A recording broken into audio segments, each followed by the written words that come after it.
Friends, मैं कैलाश मैडा एक बार और केएम कैरियर पॉइंट के अंदर स्वागत है। दोस्तों, क्लास स्टार्ट होने से पहले एक बार क्लास को शेयर कर दीजिए ताकि हर बच्चे तक ये क्लास पहुंच जाए और क्लास को लाइक करके फिर आप पढ़ने बैठें।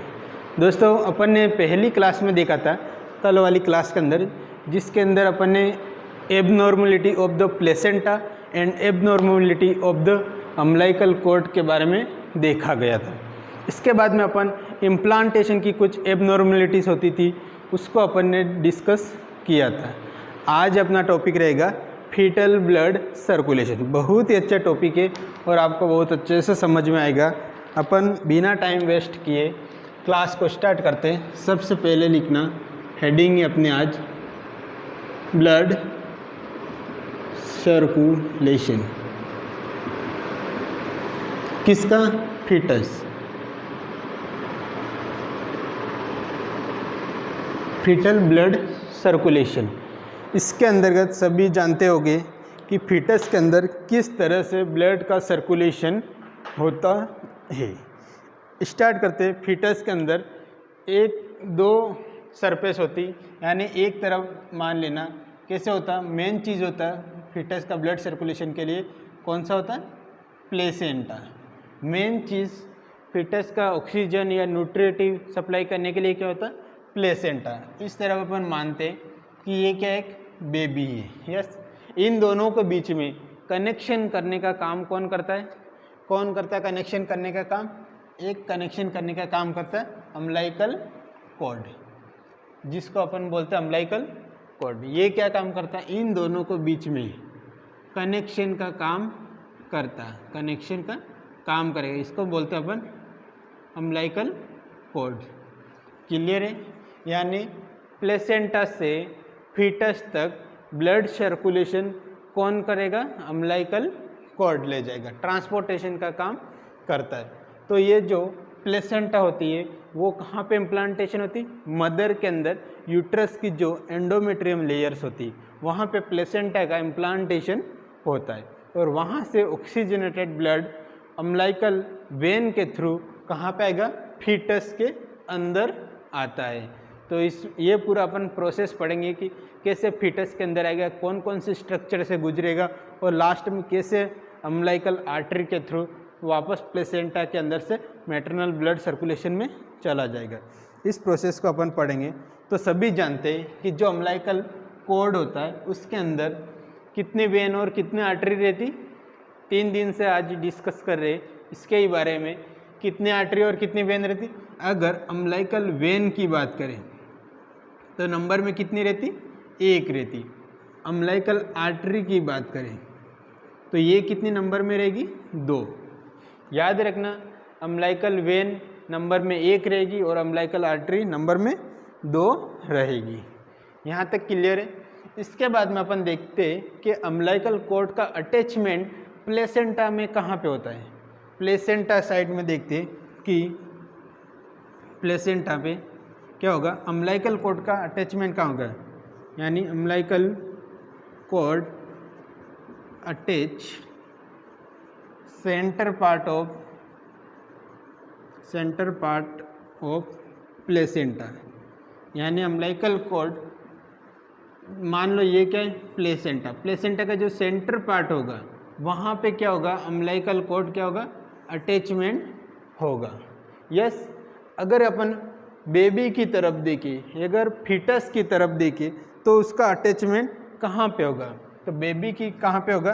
फीटस की बात करते हैं अपन कि फीटस में अम्बिलिकल कॉर्ड का अटैचमेंट कहाँ पे होगा? अम्बिलिकल कॉर्ड अटैच कहाँ पे होगा? अम्बिलिकस से। अम्बिलिकस रीजन जो बेली होती, यानी ये नाभि वाला पार्ट होता है, वहाँ पे अम्बिलिकल कॉर्ड का अटैचमेंट होता है। यानी प्लेसेंटा की तरफ देखें तो मिडिल पार्ट या सेंटर पार्ट में अम्बिलिकल कॉर्ड अटैचमेंट होता है और फीटस में देखें तो अम्बिलिकस रीजन के अंदर अम्बिलिकल कॉर्ड का अटैचमेंट होता है। यस, इसके बाद में अपन कुछ foetal blood circulation and adult blood circulation के बारे में डिस्कस करते हैं। पहले डिफरेंस समझ लेते हैं कि फीटल ब्लड सर्कुलेशन क्या होता है, एन एडल्ट ब्लड सर्कुलेशन क्या होता है, फीटल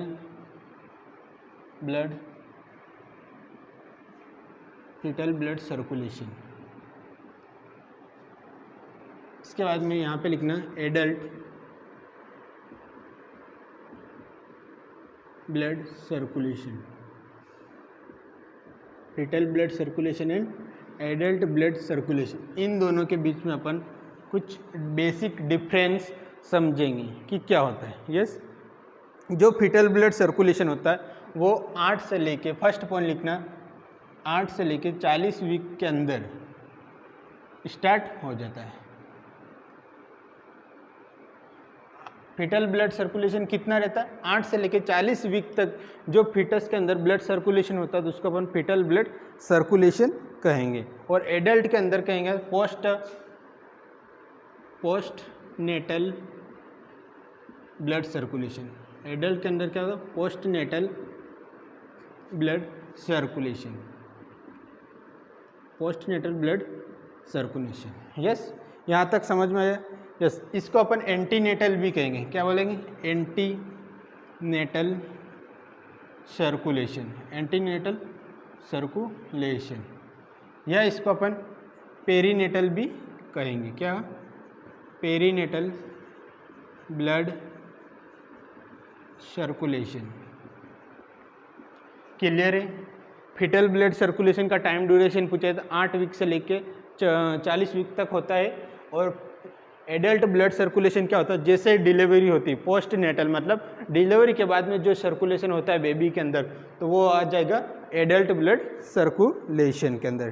क्लियर है। अगर इसके अंदर बात करें, फीटस के अंदर रेस्पिरेटरी स्ट्रक्चर की बात करें कि कौन सी रेस्पिरेटरी स्ट्रक्चर होगी जो ऑक्सीजन को प्रोवाइड करेगा, तो कौन सी होगी। सभी जानते हैं कि अपन ने अभी डिस्कस किया था, जो प्लेसेंटा होती है, इसके अंदर कौन सी स्ट्रक्चर होती है, प्लेसेंटा होती है, जो पूरे ऑक्सीजन, न्यूट्रिएंट सभी का फंक्शन यही पे करेगा। यानी रेस्पिरेटरी स्ट्रक्चर देखे तो प्लेसेंटा होती है फीटल ब्लड सर्कुलेशन के अंदर। अगर यहाँ पे अपन देखें कि रेस्पिरेटरी स्ट्रक्चर क्या होगी, एडल्ट में सभी जानते हैं कि जो लंग्स होता है वही रेस्पिरेटरी स्ट्रक्चर होते हैं। यानी फीटस के अंदर रेस्पिरेटरी ऑर्गन अपन की बात करते तो रहता है कौन सा, प्लेसेंटा होता है। यस।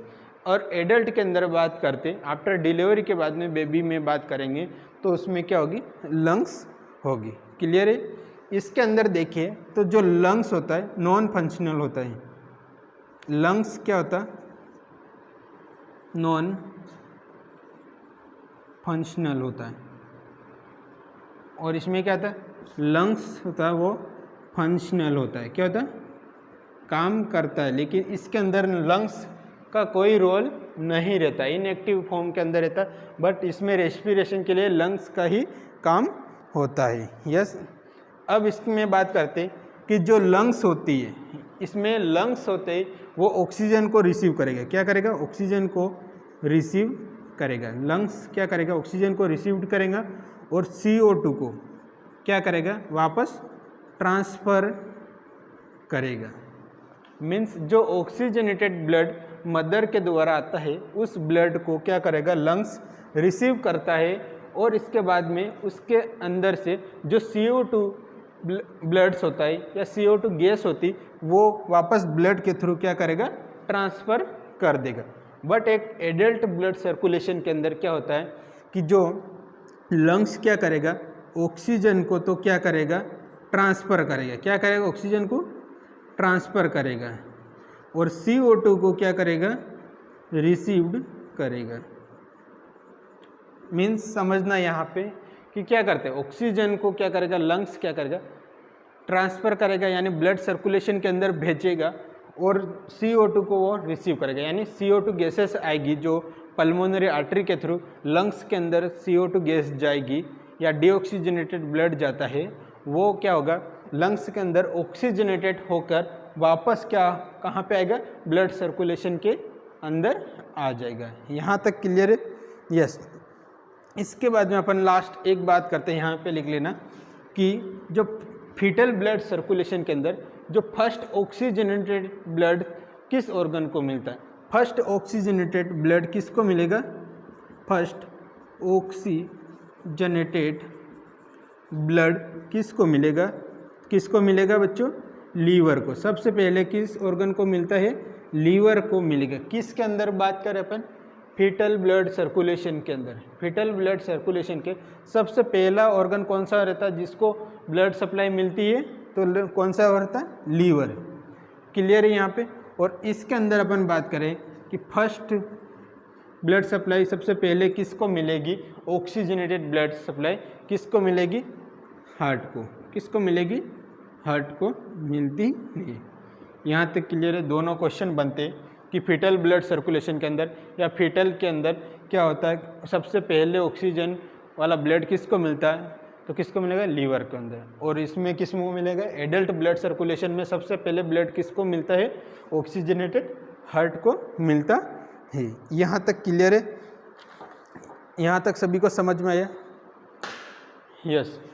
इसके बाद में अपन पूरा फीटल ब्लड सर्कुलेशन के बारे में डिस्कस करते हैं। बड़ी प्रोसेस है, समझते जाना। एक एक स्ट्रक्चर को अपन देखते जाएंगे कि किस तरह से प्लेसेंटा के थ्रू, अम्बिलिकल का वेन के थ्रू ब्लड सर्कुलेशन पूरी बॉडी के अंदर होता है। यस, समझते जाके लिखते जाएंगे, साथ साथ में लिखते जाना। और एक बार फिर क्लास को लाइक कर दीजिए, शेयर कर दीजिए, और जो भी अभी तक सोए हुए हैं घर के अंदर उन सभी को जगा दीजिए ताकि वो भी अपने माता पिता का नाम रोशन कर सके। यस, इसके बाद में अपन चालू करते। सबसे पहले स्ट्रक्चर कौन सी होती है? प्लेसेंटा। अपन ने पढ़ा था रेस्पिरेटरी स्ट्रक्चर कौन सी रहती है? प्लेसेंटा। यस, प्लेसेंटा स्ट्रक्चर होती। प्लेसेंटा से अब क्या जाएगी? प्लेसेंटा से कौन कनेक्ट होगी? अपन ने अभी बात की थी, कौन होगी? Umbilical when. सबसे पहले कौन आएगी? Umbilical when. प्लेसेंटा से कौन आएगी? Umbilical when. क्लियर है? नंबर में देखें तो कितनी रहती है अम्बिलिकल वेन? एक रहती है। यस, फिर अम्बिलिकल वेन आगे जाएगी, कहाँ जाएगी? अम्बिलिकस रीजन के अंदर। Umbilicus region. अम्बिलिकस रीजन वो पार्ट होता है जहाँ से फीटस के अंदर अम्बिलिकल वेन इंटर करेगी। यानी अम्बिलिकस रीजन किसको बोलेंगे? जहाँ से फीटल के अंदर अम्बिलिकल वेन क्या करेगी? इंटर करती है, उसको अम्बिलिकल रीजन कहेंगे। इसके बाद में क्या होगी? अम्बिलिकल वेन कहाँ जाएगी? Inter into foetus. फीटस के अंदर क्या होगी? अम्बिलिकल वेन इंटर कर जाएगी। यहाँ तक प्रोसेस क्लियर है? Yes.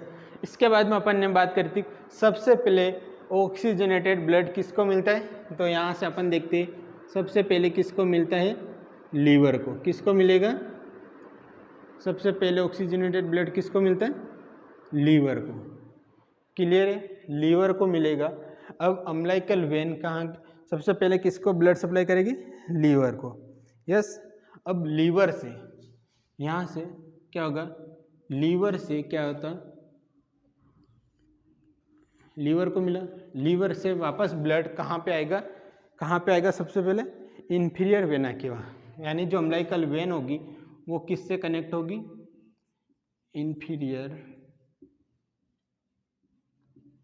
Vena cava. Inferior vena केवा से कनेक्ट होगी अम्बिलिकल वेन। सबसे पहले ब्लड सप्लाई लीवर को दी, लीवर से ब्लड वापस कहाँ पे आएगा? इन्फीरियर वेना केवा, जहाँ से जो वेन होगी अम्बिलिकल वेन जो इन्फीरियर वेना केवा से कनेक्ट होगी, वहाँ पे उस स्ट्रक्चर को बोलते हैं अपन डक्टस वेनोसिस। क्या बोलेंगे? यहाँ पे लिख लेता हूँ, डक्टस वेनोसस। क्या बोलते हैं इसको? Ductus venosus. क्लियर? ये वाली जो स्ट्रक्चर होती जहाँ से क्या होता है? अम्बिलिकल वेन होती वो इन्फीरियर वेना केवा से कनेक्ट होती, तो इसको बोलते हैं अपन डक्टस वेनोसस। इसके बाद में जो इन्फीरियर वेना केवा होगा वो कहाँ पे खुलेगा? राइट एट्रियम के अंदर। कहाँ पे? Right atrium. राइट एट्रियम में। यहाँ तक क्लियर है। राइट एट्रियम में इंफीरियर वेना के वो आएगा, राइट एट्रियम से फिर ब्लड कहाँ पे जाएगा, ब्लड कहाँ पे जाएगा, राइट वेंट्रिकल में। एक तो ब्लड जाएगा राइट वेंट्रिकल में, कहाँ पे जाएगा,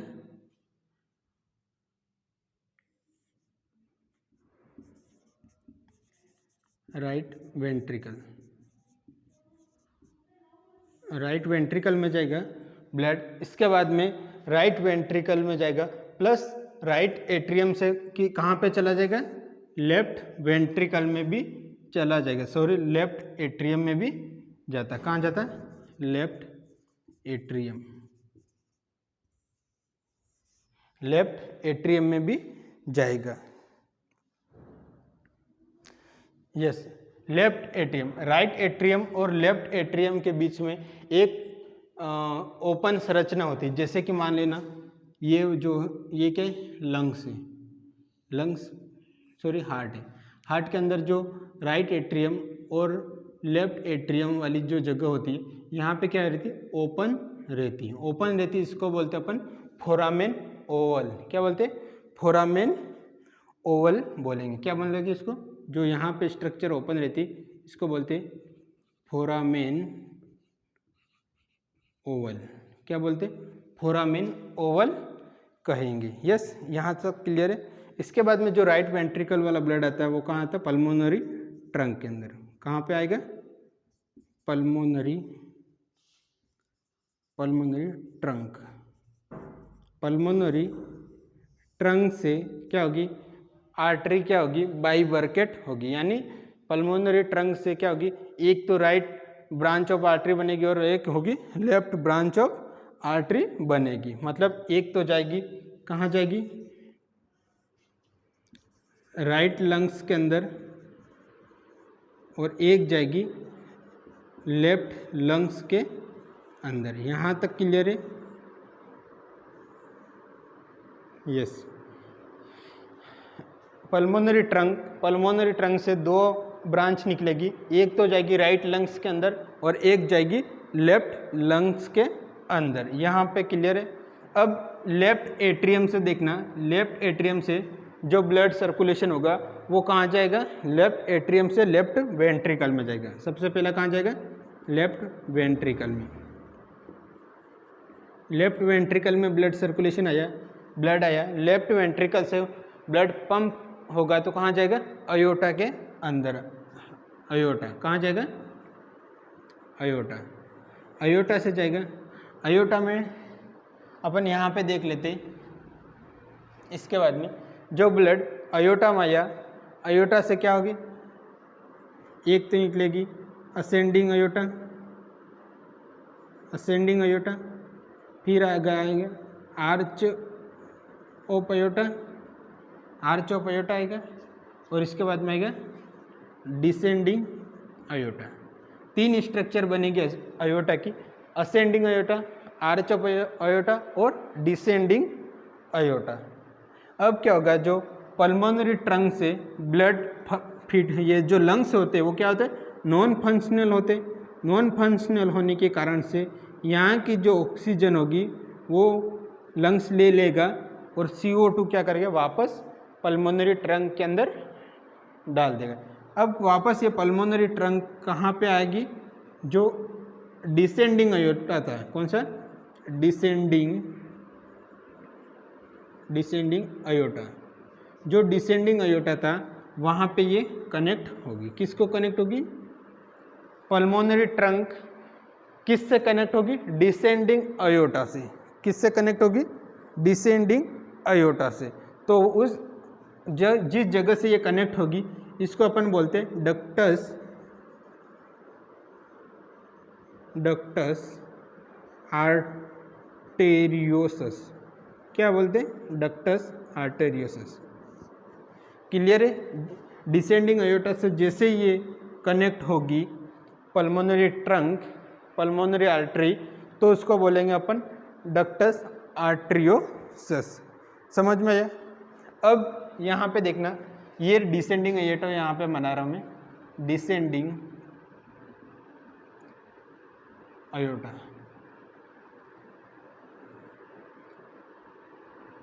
ये जो डिसेंडिंग अयोटा वाला है, मैं यहाँ से लिख रहा हूँ, जगह थोड़ी कम पड़ रही इसकी वजह से, तो जो डिसेंडिंग अयोटा होगी वो कहाँ जाएगी आगे, थोरेसिक अयोटा में, थोरेसिक अयोटा के अंदर आएगी।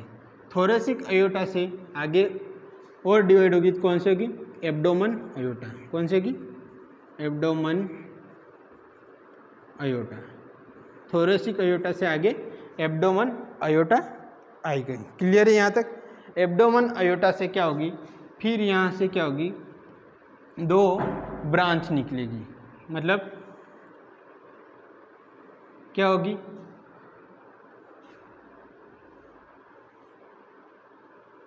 यस, जो बाहर वाली जो आर्टरी होगी इसको बोलेंगे एक्सटर्नल इलियक आर्टरी। जो ये बाहर वाली जो ये आर्टरी रहेगी इसको बोलेंगे अपन एक्सटर्नल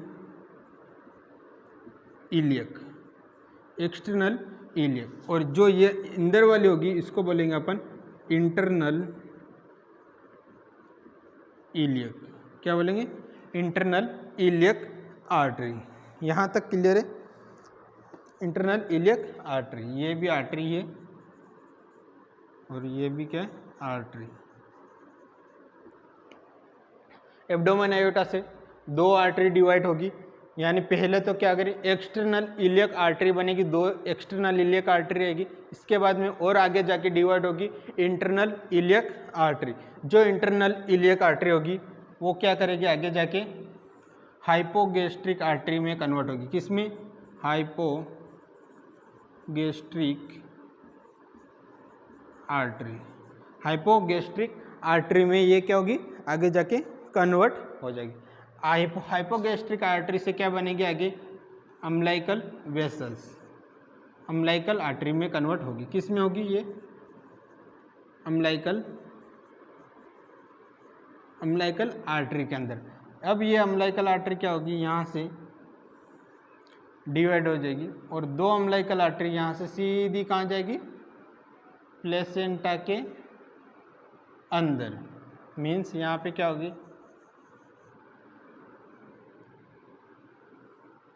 ये वापस अम्लाइकल कॉर्ड बन गया, अम्लाइकल कॉर्ड। एक बार ये प्रोसेस लिख लेते, इसके बाद में अपन समझ लेते। ये अपनी पूरे वापस ब्लड सर्कुलेशन कहाँ पे आया, अम्लाइकल कॉर्ड में। यानी सबसे पहले जो SpO2 होता है, यहाँ पे SpO2 कितना होता है, 80%। ऑक्सीजनेटेड ब्लड कितना रहता है, 80% रहता है। इसके बाद में लास्ट 50 से 60% वापस अम्लाइकल आर्टरी से आएगा। ठीक है, 50 से 60% ऑक्सीजन सेचुरेशन इसकी वापस रहेगी। क्लियर है। अब अपन एक बार समझ लेते कि ये वास्तव में कैसा हुआ है। ठीक, सबसे पहली बात करते अपन, जो प्लेसेंटा एक रेस्पिरेटरी स्ट्रक्चर होती है जो फीमेल के एंडोमेट्रियम लेयर से अटैच होती है, यानी डेसिडुआ के साथ में अटैचमेंट होता है। जो प्लेसेंटा क्या करेगी, प्लेसेंटा से अम्लाइकल वेन कनेक्ट होती है, नंबर में कितनी रहती, एक होती। ठीक है, अम्लाइकल वेन क्या करेगी, जिसके अंतर्गत SpO2 कितना रहेगा, 80% SpO2 प्रेजेंट रहेगा। अम्लाइकल वेन बच्चे के अंदर अम्लाइकल रीजन से क्या करेगी, इंटर करेगी। अम्लाइकल रीजन से इंटर करेगी फीटस के अंदर, और सबसे पहले ब्लड किसको प्रोवाइड करेगी, किस ऑर्गन को देगी, तो किसको देगी, लीवर को देगी। ठीक है, लीवर को ब्लड देगी, यानी यहाँ पे क्या होगा, हेपेटिक सर्कुलेशन कंप्लीट होगा। हेपेटिक सर्कुलेशन से जो अम्लाइकल वेन थी वो किससे कनेक्ट होगी, इंफीरियर वेना केवा में कनेक्ट होगी। जैसे umbilical when inferior vena cava से कनेक्ट होगी, उस कनेक्शन को अपन बोलते हैं डक्टस वेनोसस। याद रखना, मोस्ट इंपॉर्टेंट क्वेश्चन है यहाँ पे पूछे जाते कि डक्टस वेनोसस इसको कहते हैं। अब इंफीरियर वेना केवा में ब्लड आया, इंफीरियर वेना केवा कहाँ आएगी, राइट एट्रियम में खुलेगी, राइट एट्रियम में ओपन होगी। ठीक है, अब ब्लड कहाँ आएगा, राइट एट्रियम में आएगा। राइट एट्रियम से ब्लड कहाँ जाएगा, राइट वेंट्रिकल में पहुँचेगा, यानी ट्राइकस्पिड वॉल्व के थ्रू कहाँ आएगा, राइट वेंट्रिकल में। और साथ साथ में छोटे बच्चे होते वहाँ पे क्या होता है, राइट एट्रियम और लेफ्ट एट्रियम के बीच में जो सेप्टम होता है वो क्या होता है, ओपन होता है। ये जो सेप्टम होता है वो ओपन रहता है, तो ब्लड आसानी से राइट एट्रियम से लेफ्ट एट्रियम में पहुंच जाता है। यानी जो सेप्टम ओपन रहता है उसको अपन बोलते हैं, क्या बोलते हैं, फोरामेन ओवल बोलते हैं, फोरामेन ओवल। याद रखना इसको भी कि इसको बोलते हैं फोरामेन ओवल। कहाँ पे प्रेजेंट रहता है, between two atrium, right atrium and left atrium के बीच में। अब क्या होगा, ब्लड फोरामेन ओवल के थ्रू लेफ्ट एट्रियम में भी आ जाता है। अब क्या होगा, लेफ्ट एट्रियम से लेफ्ट वेंट्रिकल के अंदर ब्लड आएगा, लेफ्ट वेंट्रिकल से अयोटा में जाएगा, अयोटा से क्या होगा, arch of aorta, ascending aorta सबसे पहले आएगा, फिर आर्च ऑफ अयोटा आएगा, फिर आएगा डिसेंडिंग अयोटा। क्लियर है यहाँ तक। इसके बाद में डिसेंडिंग अयोटा में यहाँ तक आ गया।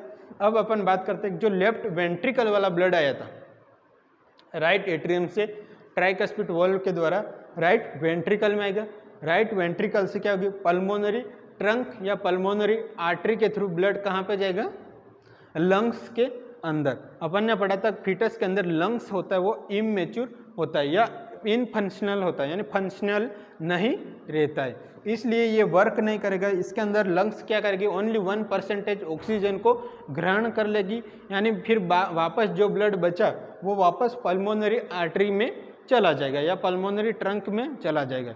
इसके बाद में जो पल्मोनरी ट्रंक होगी, दोनों पल्मोनरी ट्रंक किससे कनेक्ट होगी, जो डिसेंडिंग अयोटा था उसके साथ में अटैचमेंट होगी, यानी पल्मोनरी आर्टरी के साथ में अटैचमेंट हो रहा है। आर्टरी का अयोटा भी आर्टरी और पल्मोनरी आर्टरी दोनों आर्टरी अटैचमेंट होगा तो उसको बोलते हैं डक्टस आर्टरियोसस। यहाँ पे दोनों वेन, अम्लाइकल वेन और इंफीरियर वेना केवा, दोनों वेन का अटैचमेंट होना वेनोसिस कहलाया। याद रखना, दोनों नाम से ही पता चल जाता है कि कौन सी स्ट्रक्चर कनेक्शन होती है, ठीक है। अब क्या होगा, पल्मोनरी आर्टरी किससे कनेक्ट होगी, डिसेंडिंग अयोटा से। डिसेंडिंग अयोटा से जहाँ पे कनेक्शन होता है उसको बोलते हैं डक्टस आर्टरियोसस कहेंगे। क्लियर है। अपन फिर यहाँ पे लिखा कि डिसेंडिंग अयोटा आगे जाके किस में कन्वर्ट होगा, थोरेसिक अयोटा में। थोरेसिक अयोटा किस में जाएगा, एब्डोमेन अयोटा के अंदर आएगा।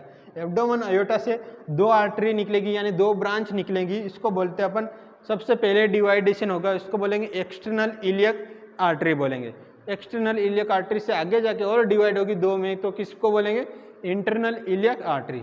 वही दोनों इंटरनल इलियक आर्टरी आगे जाके क्या करेगी, दोनों हाइपोगैस्ट्रिक आर्टरी के अंदर कन्वर्ट हो जाएगी। अब हाइपोगैस्ट्रिक आर्टरी क्या हो करेगी, अम्लाइकल आर्टरी के अंदर कन्वर्ट होगी और अम्लाइकल आर्टरी के अंदर से प्लेसेंटा से, अम्लाइकल से प्लेसेंटा में कनेक्ट हो जाएगी। मतलब अपन ने पढ़ा था कि अम्लाइकल आर्टरी कितनी प्रेजेंट रहती है, नंबर में कितनी रहती है, नंबर में 2 रहती है, और अम्लाइकल वेन नंबर में कितनी रहती, 1। तो यहाँ से अपन को पता चल गया होगा कि एक ही अम्लाइकल वेन होती है जो ब्लड को लाती है, फीटस के अंदर पहुँचाती है, लेकिन अम्लाइकल आर्टरी होती है वो यहाँ से 2 अम्लाइकल आर्टरी बनेगी, यानी 2 इंटरनल इलियक आर्टरी का फॉर्मेशन होगा, वही 2 हाइपोगैस्ट्रिक आर्टरी का फॉर्मेशन होगा, और वही 2 आगे जाके 2 अम्लाइकल आर्टरी में कन्वर्ट होगा। और ये क्या हो गया, अम्लाइकल कॉर्ड का फॉर्मेशन करते हुए लास्ट में SpO2 कितना होगा, 50 से 60% SpO2 वापस प्लेसेंटा में पहुँच जाएगा। प्लेसेंटा से क्या होगा, मेटरनल पार्ट्स के अंदर, मेटरनल सर्कुलेशन के अंदर CO2 गैस क्या होगी, ट्रांसफर वहाँ पे हो जाएगी। यहाँ तक क्लियर है। क्लियर है, फीटल ब्लड सर्कुलेशन अपन ने पढ़ा है और पूरी प्रोसेस को यहाँ तक अपन ने जाना है। आई होप क्लास को ये समझ में आया होगा कि आपको ये जो फीटल ब्लड सर्कुलेशन कैसे होता है। अब आप अगर कोई भी डाउट होगा इससे रिलेटेड तो आप कमेंट बॉक्स के अंदर एक बार कमेंट कर दीजिए, ठीक है। इसके बाद में अपन आगे पढ़ते हैं कि बाईपास चैनल, जैसे कि बाईपास चैनल में याद करना कि जैसे कि यहाँ पे बाईपास किया, किसको किया, ये डक्टस वेनोसस ने किसको बाईपास किया, लीवर को किया, ठीक है। इसके बाद में अपन डक्टस आर्टरियोसस ने किसको बाईपास किया, लंग्स को किया। तो इस तरीके से, और जो फोरामेन ओवल होता है वो किसको बाईपास कर रहा है, हार्ट को कर रहा है। तो ऐसे बाईपास चैनल के बारे में अपन डिस्कस करते हैं। यहाँ पे ज़्यादा रब नहीं कर रहा हूँ क्योंकि समझने में आपको आसानी होगी, इतना मैं रब कर देता हूँ।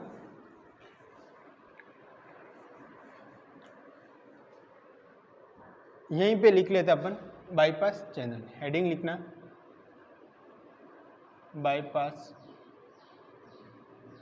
चैनल। बाईपास चैनल में सबसे पहला आएगा डक्टस वेनोसस। कौन सा आएगा, डक्टस वेनोसस।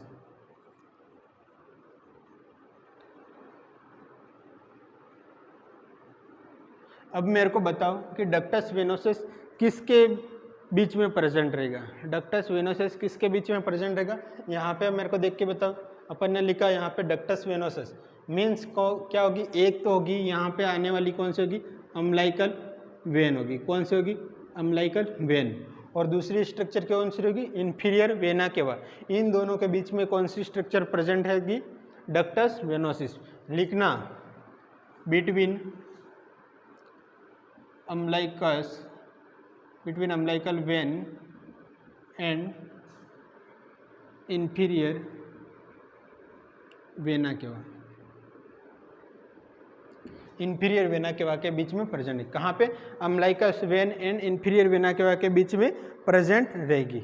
अब यहाँ पे बताना, जो अम्लाइकल वेन होती है ब्लड किस तरीके से किस तरफ जाएगी, मतलब अम्लाइकस वेन होती है कहाँ पे आएगी, अम्लाइकस वेन होगी इन्फीरियर वेना केवा के अंदर ब्लड को ले जाएगी। मतलब जो अम्लाइकल वेन होती है वो ब्लड को कैरी करके किधर की साइड में ले जा रही, इन्फीरियर वेना केवा की ओर ले जा रही। यस।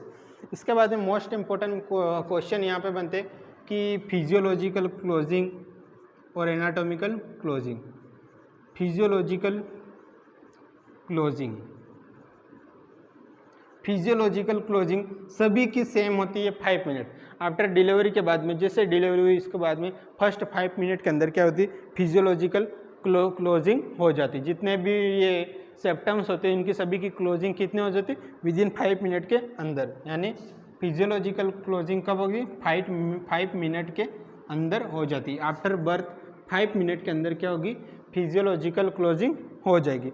एनाटॉमिकल क्लोजिंग की बात करते हैं अपन। नेक्स्ट बात करते हैं एनाटॉमिकल क्लोजिंग। एनाटॉमिकल क्लोजिंग की बात करते तो कितनी रहती, 1 वीक। 1 वीक के अंदर एनाटॉमिकल क्लोजिंग हो जाती। मोस्ट इंपॉर्टेंट क्वेश्चन होता है, याद रख लेना। क्वेश्चन एग्जाम में पूछे गए हैं कि फिजियोलॉजिकल क्लोजिंग कब होगी, किसकी बात करें, डक्टस वेनोसिस की फिजियोलॉजिकल क्लोजिंग कब होगी, तो 5 मिनट के अंदर, आफ्टर डिलीवरी के 5 मिनट के अंदर। और एनाटॉमिकल क्लोजिंग कब होगी, आफ्टर बर्थ 1 वीक के अंदर कंप्लीट हो जाती। यहाँ तक समझ में आया। अब बताओ रिमिनेंट, जो रिमिनेंट रह गया यानी अवशेष रह जाते, क्या होते, रेमिनिएंट मतलब होता अवशेष। मतलब जैसे ये क्लोजिंग हो गई, इन्फीरियर वेना के वो डक्टस वेनोसिस की क्लोजिंग हो गई, तो इसके बाद में जो अवशेष रह जाते हैं उसको क्या बोलते हैं अपन, क्या बोलते हैं इसको, डक्टस वेनोसिस का जो अवशेष रहता है उसको, डक्टस वेनोसिस का अवशेष को क्या बोलते हैं, लिगामेंटम वेनोसस। क्या बोलते हैं, लिगामेंटम वेनोसस।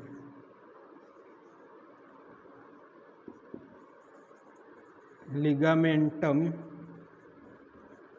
वेनोसस, याद रखना ये क्वेश्चन बहुत ही इंपॉर्टेंट है। लिगामेंटम वेनोसस किसको बोलते हैं, या किसका रिमिनेंट रहेगा, डक्टस वेनोसिस का रिमिनेंट रहेगा, लिगामेंटम वेनोसस। वेनोसस की क्यों होगा, क्योंकि ये क्या है, डक्टस वेनोसिस, वेन के बीच में जो बिटवीन द वेन के बीच में जो कनेक्शन हो रहा था, इसलिए यहाँ पे नाम आया वेनोसस। एक आ गया आगे आर्टरियोसस, जो आर्टरी के बीच में होगा, याद रखना, नाम से याद रखना। और ये किसको बाईपास करेगा, डक्टस वेनोसस किसको बाईपास करता है, किसको बाईपास करेगा, ये किसको बाईपास करेगा, वहाँ पे मैंने बताया है, ये लीवर को बाईपास कर रहा है, लीवर को ब्लड दिया और वापस यहाँ से बाईपास हो गया। तो किस ऑर्गन को बाईपास करता है, ये लीवर को। लीवर को क्या करेगा, डक्टस वेनोसस क्या करेगा, बाईपास करेगा। अब बताओ, जो डक्टस वेनोसस होगा वो क्लोजिंग क्यों हो जाती है, इसकी एनाटॉमिकल क्लोजिंग क्यों होगी, या फिजियोलॉजिकल क्लोजिंग क्यों देखने को मिलती है, क्यों देखने को मिलती है। अगर यहाँ पे क्या होगा, जो अम्लाइकल वेन इन्फीरियर वेना केवा से कनेक्ट रहेगी, जैसे अपन ने डिस्कस अम्लाइकल वेन को काट दिए, इसके बाद में अम्लाइकल वेन का कोई मतलब ही नहीं, तो इन्फीरियर वेना केवा के यहाँ पे क्या होगी, क्लोजिंग देखने को मिलेगी। यस। और याद रखना, जो आफ्टर बर्थ जो डक्टस वेनोसिस की क्लोजिंग होगी, किस कारण से क्लोजिंग होगी, क्योंकि डिक्रीज प्रोस्टाग्लैंडिन, याद रखना, डिक्रीज प्रोस्टाग्लैंडिंस, डिक्रीज प्रोस्टाग्लैंडिन की वजह से डक्टस वेनोसिस की क्लोजिंग होगी। याद रखना, मोस्ट इम्पोर्टेंट फंक्शन होता है, ठीक है। जो अम्लाइकल वेन होता है इसके लिए एक ईबीटी का यूज़ किया जाता है। इसका मीन्स होता है एक्सचेंज ब्लड ट्रांसफ्यूजन। ईबीटी मतलब एक्सचेंज ब्लड ट्रांसफ्यूजन। अगर प्रीटर्म बेबी होगा तो इसके अंदर ब्लड ट्रांसफ्यूजन किया जाता है, या पैथोलॉजिकल जॉन्डिस के अंदर भी ईबीटी किया जाता है, अम्लाइकल वेन का यूज़ होता है। इसके बाद में अपन देखते हैं, ये अपना कंप्लीट हो गया डक्टस वेनोसस। याद रखना किसके बीच में रहेगा, umbilical vein and inferior vena के अंदर। Physiological closing 5 minute, anatomical closing 1 week, remnant रह जाएगा लिगामेंटम वेनोसस, और बाईपास किसको करेगा, लीवर को करेगा। यहाँ तक समझ में आया। इसके बाद में अपन देखते हैं फोरामेन ओवल।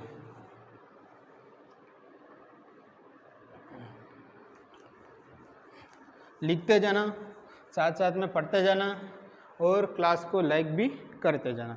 नेक्स्ट बात करते हैं foramen Oval. Foramen Oval, foramen Oval किसके बीच की स्ट्रक्चर होती है, किसके बीच की स्ट्रक्चर होती है, between right atrium and left atrium. किसके बीच में, between right atrium and left atrium.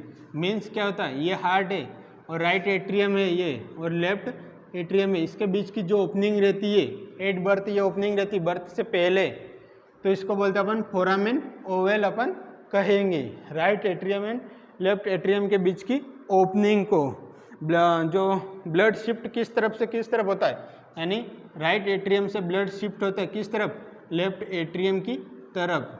समझ लेना, राइट एट्रियम से ब्लड शिफ्ट होगा किस तरफ, लेफ्ट एट्रियम की तरफ जाता है। ठीक है, क्योंकि राइट एट्रियम के क्या होता है, प्रेशर ज़्यादा होता है। प्रेशर ज़्यादा क्यों होता है, क्योंकि ये जो इंफीरियर वेना क्या होता है वो कहाँ पे खुल रहा है, राइट एट्रियम के अंदर, इसलिए यहाँ पे प्रेशर ज़्यादा होता है। ये किसको बाईपास करेगा, बाईपास किसको करेगा, बताओ जल्दी से ही। बाईपास किसको करेगा, बाईपास करेगा लंग्स को। मोस्ट इंपॉर्टेंट क्वेश्चन है, लंग्स को बाईपास करेगा कौन, ductus venosus, sorry foramen Oval. Yes, यहाँ तक समझ में आया। इसके बाद में अपन देखिए physiological closing and anatomical closing. Physiological closing कितनी होती है, अभी बताया था, सेम होता है। Physiological closing with in 5 minute, 5 minute के अंदर, 5 मिनट के अंदर क्लोज हो जाती है। आफ्टर बर्थ, जैसे ही बर्थ हुआ इसके बाद में फर्स्ट 5 मिनट के अंदर फिजियोलॉजिकल क्लोजिंग हो जाती है। अब बात करते हैं एनाटॉमिकल क्लोजिंग कितनी होती है। Anatomical closing,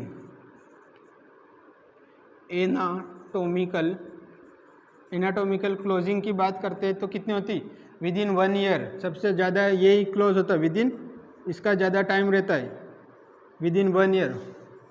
with in 1 year के अंदर फोरामेन ओवल की क्लोजिंग होती, यानी 1 साल लग जाते हैं फोरामेन ओवल का क्लोज होने में। मैं बताता हूँ कैसे होता है closing.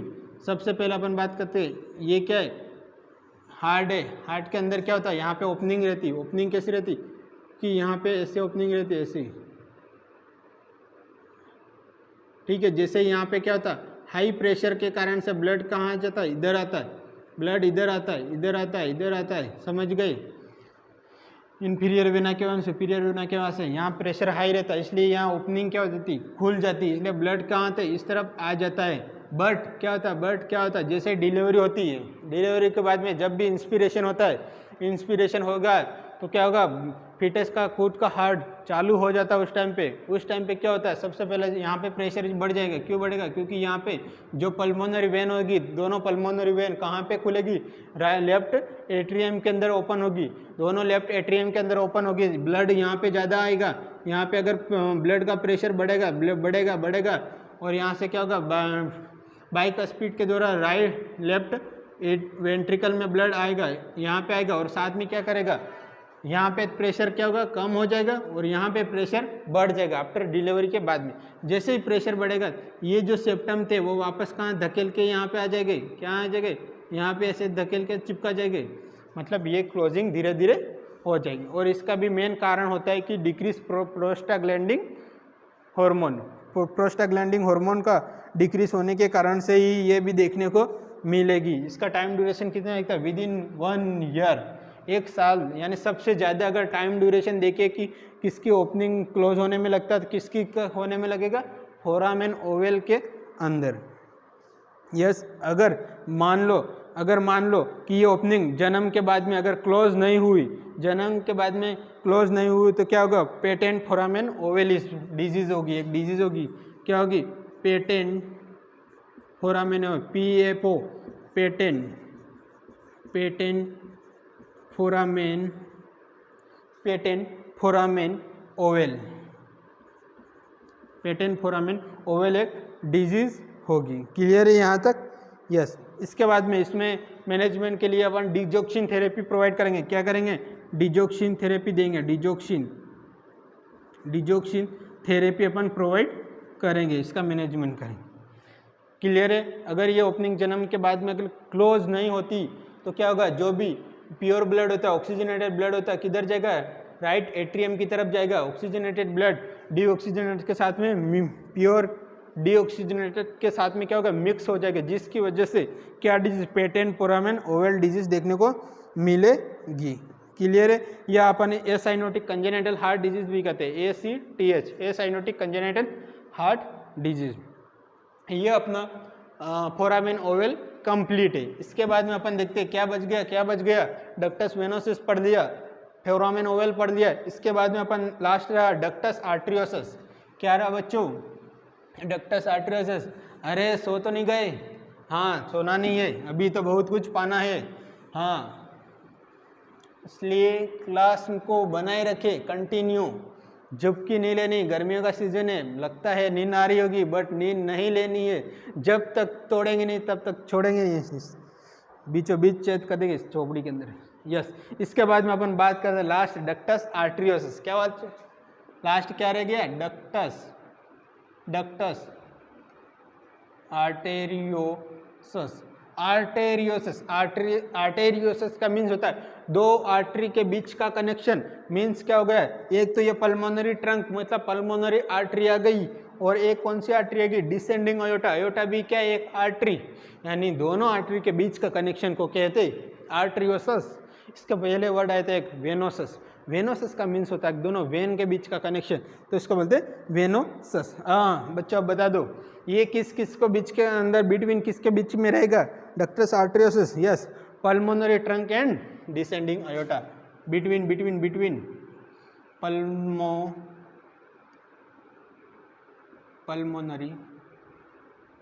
Pulmonary trunk and descending aorta.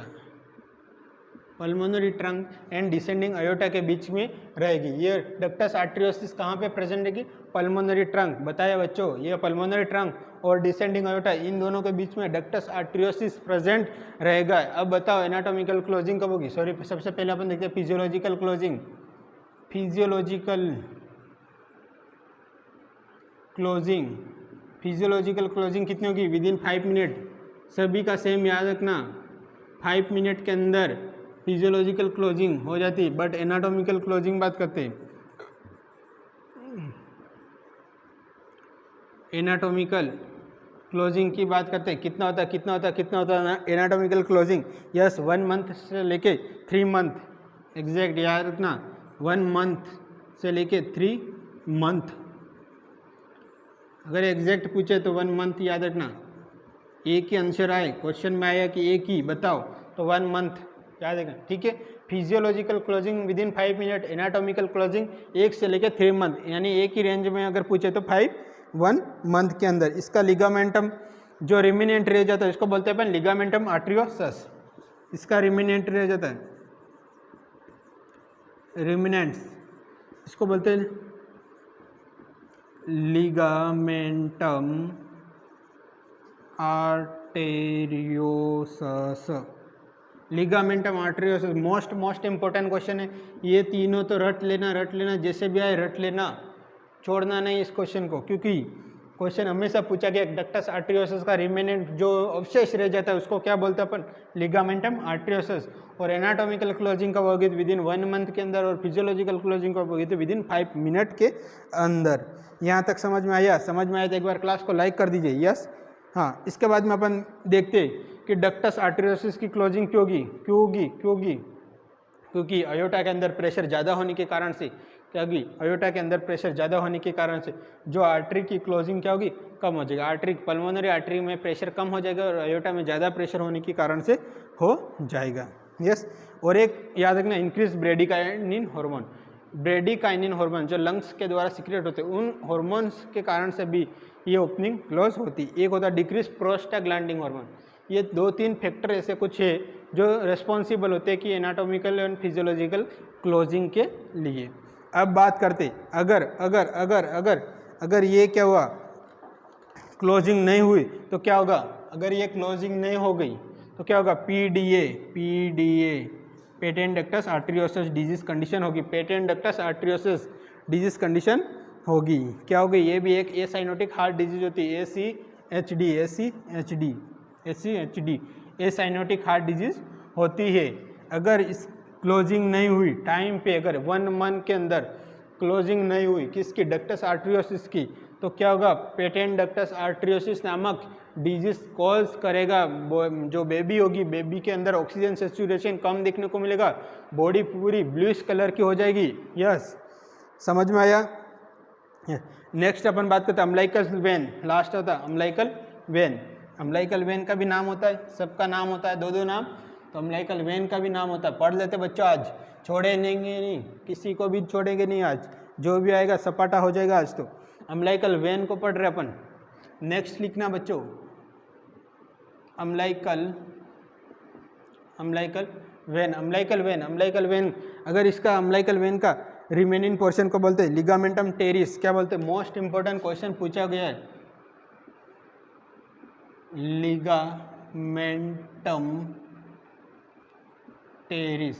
Ligamentum terrace. ये कि अवशेष, याद रखना, अवशेष रह जाता है अम्लाइकल वेन का, इसको बोलते हैं अपन ligamentum teres. Most important question है, बहुत बार पूछा गया। CHO के अंदर 101% आ सकता है। यस, हाँ, क्योंकि गर्मी भी ज़्यादा लग रही, पानी की कमी होगी, वाटर डिहाइड्रेशन हो गया, थोड़ा बोलने में हिचकिचाहट होगी। यस, इसके बाद में सबसे पहले एक बात याद रखना, ये सबसे पहले क्लोज हो जाती, क्या होगी, सबसे पहले क्लोज्ड होगी। यानी अपने जितनी भी ओपनिंग पड़ी है, उन ओपनिंग से सबसे पहले अगर क्लोज कौन सी होगी, तो कौन होगी, अम्लाइकल वेन ही क्लोज होगी। इसके बाद में देखिए अम्लाइकल आर्टरी की बात करते हैं। नेक्स्ट होती है अम्लाइकल आर्टरी की बात करते हैं। इसका रिमिनेंट क्या रहता है, रिमिनेंट की बात करें तो क्या होता है, median umbilical ligament, median umbilical ligament. ये भी क्वेश्चन पूछा हुआ है, ये दोनों तो याद कर लेना। अम्लाइकल वेन का क्या नाम है, अवशेष को लिगामेंटम टेरिस, और अम्लाइकल आर्टरी का रेमिनेंट को क्या बोलते हैं, मीडियन अम्लाइकल लिगामेंट। यहाँ तक क्लियर है। एक बार अपन शॉर्ट के अंदर लिख लेते हैं। सबसे पहले क्लोजिंग किसकी होती है, तो अम्लाइकल वेन की। अम्लाइकल वेन कहाँ गई, अम्लाइकल वेन सबसे पहले फर्स्ट क्लोजिंग, क्लियर है, बहुत जन्म के बाद में। इसके बाद में आती है अम्लाइकल आर्टरी, क्या थी, अम्लाइकल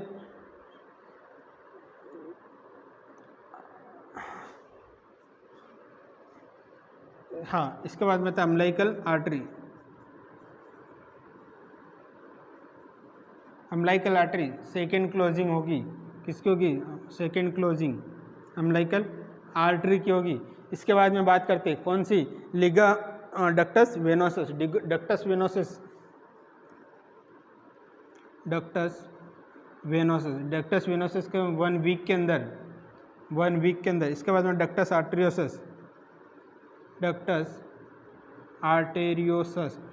आर्टेरियोसस के कितने थी, 1 मंथ के अंदर, 1 मंथ से लेकर 3 मंथ है, लेकिन एग्जैक्ट 1 मंथ होता है।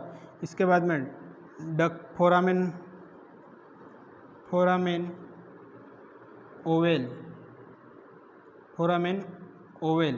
ओवेल की कब थी, 1 ईयर तक। सबसे लास्ट क्लोजिंग किसको की 1 ईयर में फोरामेन ओवेल, यस यहाँ तक है। ये और फोरामेन ओवेल का रिमेनिंग रह गया उसको बोलते हैं फोरामेन ओवेलाई, क्या बोलते हैं फोरामेन ओवेलाई कहते हैं। यहाँ तक क्लियर है। हाँ एक बार और रिवीजन कर लेते अपन कि सबसे पहले अपन ने पढ़ा फीटस और अम्लाइकल कॉर्ड प्लेसेंटा से कहाँ पे अटैच होता, सेंटर के रीजन के अंदर, इसके बाद में सेंटर रीजन, और फीटस की तरफ कहाँ पे अम्लाइकस रीजन की पास में अटैचमेंट होता है, यानी प्लेसेंटा पे सेंटर पार्ट में अटैचमेंट होगा और फीटस साइड के अंदर कहाँ पे होगा, अम्लाइकस रीजन में अटैचमेंट होगा। इसके बाद में अपन ने पढ़ा foetal blood circulation and adult blood circulation के बीच में डिफरेंस पढ़ा। इसके बाद में पूरी प्रोसेस पढ़ी अपन ने फीटल ब्लड सर्कुलेशन। इसके बाद में अपन जो ओपनिंग थी ductus venosus, foramen ovale, ductus arteriosus, umbilical when, umbilical artery, इसके बारे में अपन ने डिटेल के साथ में स्टडी करी। आई होप ये क्लास आपको समझ में आ गई, इसमें एक भी क्वेश्चन नहीं छूटा हुआ है, 101% गारंटी लेता हूँ 3 से 4 क्वेश्चन बनेंगे।